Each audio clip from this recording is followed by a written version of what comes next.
What's good, everybody?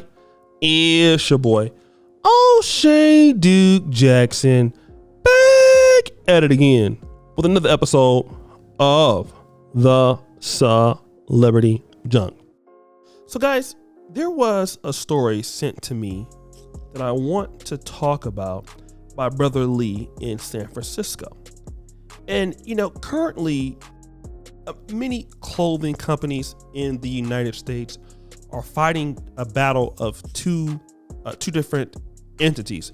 The first is keeping the classical models in ads or in promotional spaces.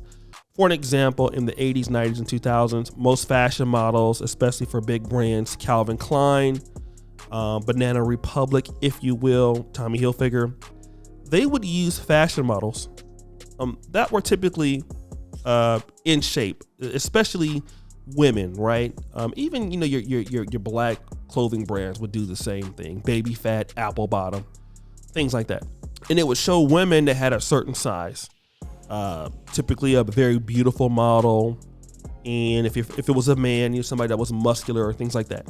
Well, the men part of fashion modeling is very different. But what you're seeing now is women complaining about the fact that there's not enough diversity in promotional advertising for other body sizes. This is the reason why even with magazines like Playboy, you're starting to see more diversification of model sizes. That's why Lizzo asked Cardi B if she could be in Playboy, because Cardi B is the creative director. But Abercrombie & Fitch, which is a classical American fashion brand. I don't really like Abercrombie & Fitch stuff, but they've been around for many years. They're trying to also get into the woke movement, if you will, right? So they put this particular plus size woman on an ad, okay? And they came out with basically the new Abercrombie & Fitch ad. It came out 6 days ago. And most of these ladies are what you would consider plus size, all right?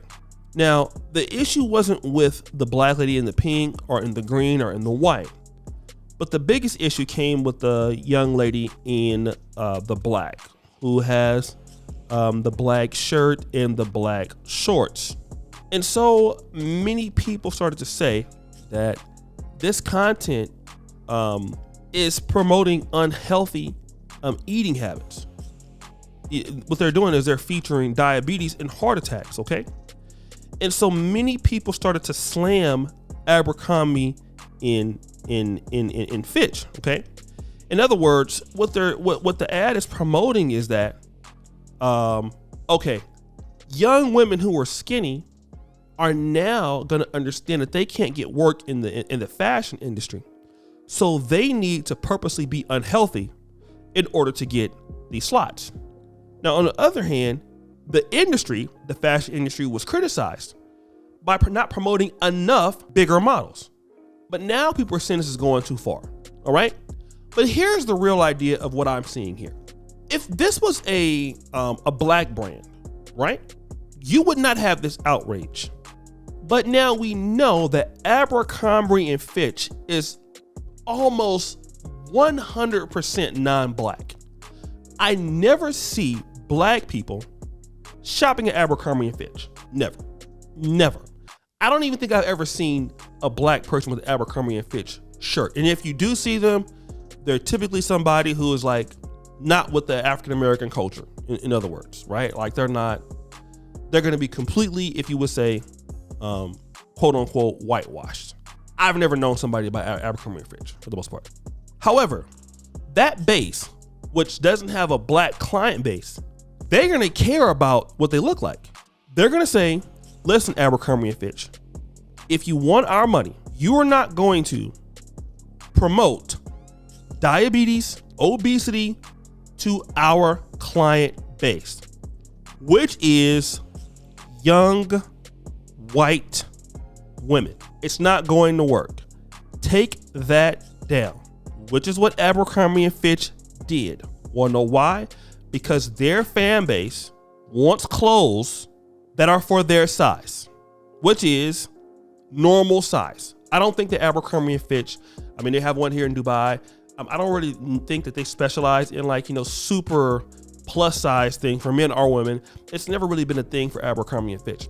However, in the black community, if this is baby fat, if they were still around, or FUBU if they were still around, and this is Lizzo, it's going to be celebrated.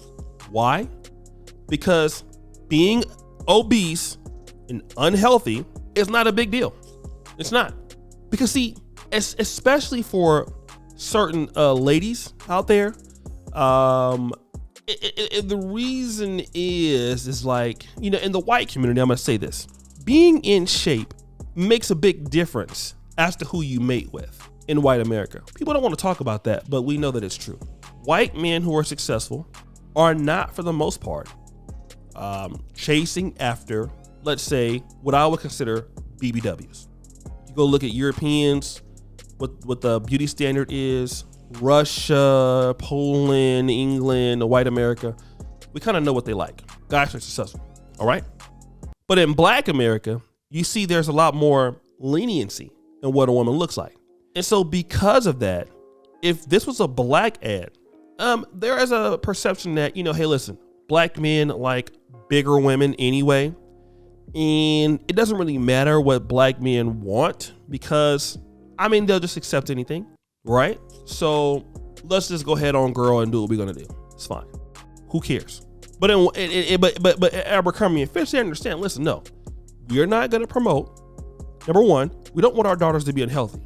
Number two, we don't want them to be unmatched. If this is what you feel like they need to look like to become models or to become women, no, it's not going to happen. So this kind of bipolar behavior, which is coming from the female fashion market, it's leaving fashion brands somewhat in mental bondage. What do?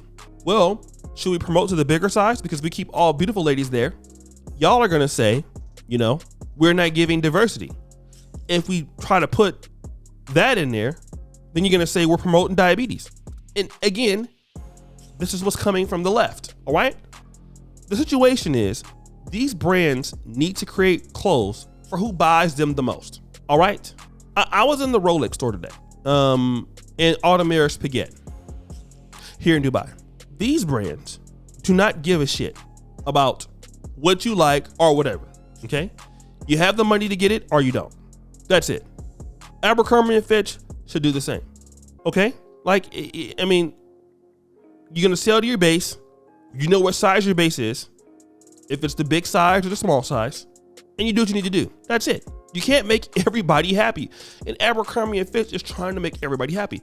That's why some of your more luxurious clothing brands or whatever, they don't care about that. The clothes are for who they're for. If they're not you, it doesn't matter. Lane Bryant, for example, it's for who it's for. Do they care? No. Right? So guys, what do you think? It's your boy, O'Shea Duke Jackson, back at it again for another episode of The Celebrity Drunk. Appreciate you for all that you do. Subscribe to the bell. We're out.